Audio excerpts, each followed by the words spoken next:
Sabi sa John chapter 1 verse 1, in the beginning was the Word. Dapat magsimula tayo sa Word. Amen?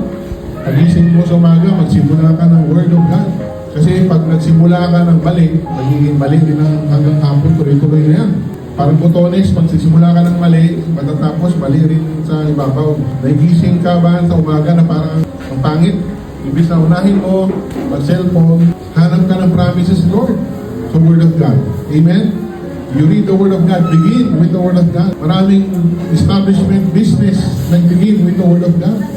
Ang mga churches, nagsimula dahil sa Word of God. Ang buhay natin, ang buhay ko, nag-respond ako sa salita ng Diyos.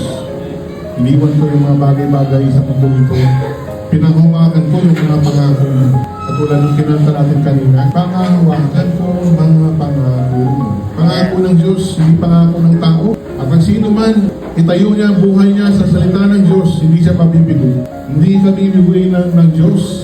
Sapagkat ang Diyos, pag nasalita, hindi siya katulad ng tao. Hindi niya kayang gampanan, gawin yung pangako niya. Pero ang Diyos, pag nangako, kayang-kaya nang tuparin. Dahil siya ay Diyos.